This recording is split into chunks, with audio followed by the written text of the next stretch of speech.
کچھ لوگ سمجھتے ہیں کہ یہ بے پردگی یہ ترقی ہے، یہ ماڈرنزم ہے۔ ایسا نہیں ہے، یہ جہالت تھی۔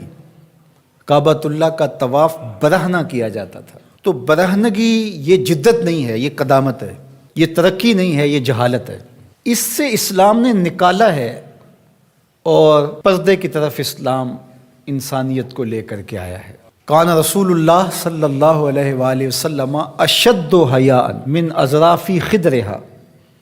کمواری لڑکی پردے میں لپٹی ہوئی جس طرح حیادار ہوتی ہے، حضور اس سے بھی زیادہ حیادار تھے۔ تو یہ ہمارا دین ہے، لیکن مغرب اور لادینی قوتیں جانتی ہیں کہ پردہ اسلام کا شعار ہے، اور انہوں نے پہلے اس کو کمزور اس طرح کیا، جس طرح ایک رواج کسی نے کہا، بعض بڑے بڑے چینلز کے اوپر بیٹھ کے نام نہاد مفکرین کہتے ہیں یہ عرب کلچر تھا۔ عرب کلچر تو برہنگی تھا، عرب کلچر تو برہنہ طواف کرنے کا تھا۔ گھروں پہ جھنڈے بدکار خواتین کے چھتوں کے اوپر عرب میں لگتے تھے۔ تو یہ پردے کا تصور کلچر نہیں ہے، بلکہ یہ سنت زہرا سلام اللہ علیہا۔ اللہ کے محبوب نے فرمایا ہر دین کی کوئی الگ شناخت ہوتی ہے، الگ پہچان ہوتی ہے، ہر دین کا ایک الگ نشان ہوتا ہے۔ تو اسلام کی وہ خاص چیز، وہ خاص نشان، خاص پہچان پردہ ہے، حیا ہے۔ اور اگر حیا چلا جائے تو پھر دین بھی چلا جاتا ہے۔ ایک روایت میں فرمایا حیا اور ایمان دو آپس میں جڑی ہوئی چیزیں ہیں، ان میں سے ایک چلا جائے گا پیچھے پیچھے دوسری شے بھی چلی جائے گی۔ تو لادینی قوتیں اس بات کو جانتی ہیں کہ اگر حیا چھین لیں گے تو ایمان اس کے پیچھے پیچھے اس راستے سے جو حیا کے چھننے سے بنے گا، تو انہی قدموں پہ ایمان بھی رخصت ہوتا چلا جائے گا۔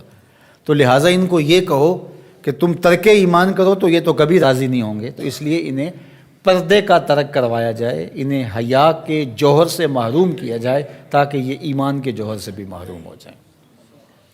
تو پھر انہوں نے کئی رنگ تراشے، کبھی کہا کہ نظر کا پردہ ہے، کبھی کہا کہ پردہ تو انسان کے دل میں ہوتا ہے۔ تو مجھے بتاؤ، آج کا شخص جو شہوتوں سے لتھڑا ہوا ہے، جہاں شہوات کی گندی ہوائیں چل رہی ہیں، اس ماحول کے اندر اگر کوئی یہ بات کہے تو کتنی عجیب ہے۔ جس ماحول میں تقدس کی باد صبا چلتی تھی اور وحی اترتی تھی، اور جبریل کو وحی لے کر کے آتے صحابہ نے دیکھا تھا، اور قرآن اترتا تھا، اور قرآن پڑھانے والے سکھانے والے خود صاحب قرآن تھے، وہ صحابہ، ان کو جب پردے کا حکم دیا گیا اور ان کو نظریں نیچی رکھنے کا حکم دیا گیا، تو میں اور آپ کون ہوتے ہیں؟ جب ابو بکر و عمر کو کہا گیا کہ نگاہوں کو نیچا رکھنا، جب عثمان و علی سے کہا گیا کہ نگاہوں کو نیچا رکھنا، جب سیدہ عائشہ، حضرت ام سلمہ، حضرت میمونہ، حضرت زینب، سیدہ فاطمہ تو زہرا سے کہا گیا کہ تم اپنے پردے کی حفاظت کرنا، تو مجھے بتائیے اس تقدس مآب ماحول کے اندر بھی جب پردہ کرنے کے لیے مومنوں کی ماؤں کو حکم دیا گیا، اور ابو بکر و عمر، عثمان و علی، عشرہ مبشرہ، جن کی جنت کی ضمانت بھی رسول اللہ نے دی ہے، تو جب ان کو بھی کہا گیا کہ نگاہوں کو نیچا رکھنا، تو میں اور آپ کس شمار میں ہیں؟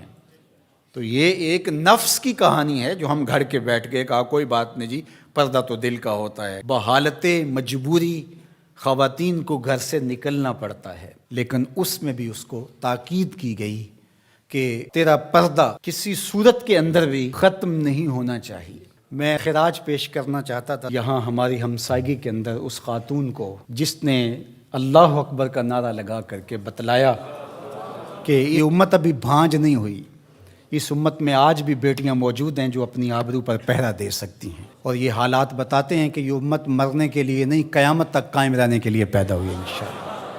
اس دبی ہوئی راکھ میں چنگاریاں موجود ہیں، جو وقت آیا تو شعلہ جوالہ بھی بن جائیں گے انشاءاللہ العزیز۔ اقبال نے ایک بات کہی تھی، اگر پندے ز درویش پذیری، ہزار امت بمیرت تو نہ میری، بطول باش و پنہاں شو ازیں اثر کہ در آغوش شبیر بگیری۔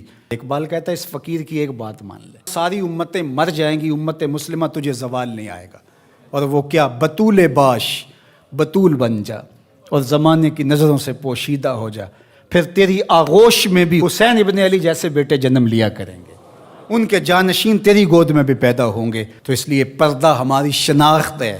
آج جو کہتی ہیں جناب پردہ پردہ، یہ کیا ہے؟ یہ تو کٹھ ملا کی اصطلاح ہے۔ کچھ بولتی ہے جناب یہ دقیانوسیت ہے، کوئی کہتی ہے یہ زمانہ قدیم کی کہانیاں ہیں۔ جب قبر میں اتریں گے تو اس وقت مرد کے لیے 3 چادریں، عورت کے لیے اسلام نے پھر بھی 5 چادریں رکھی ہیں اس وقت.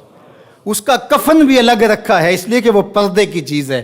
تو کیا کوئی عورت کہتی ہے کہ مجھے اسکرٹ میں دفن کر دیا جائے، میں بے پردہ قبر میں جانا چاہتی ہوں؟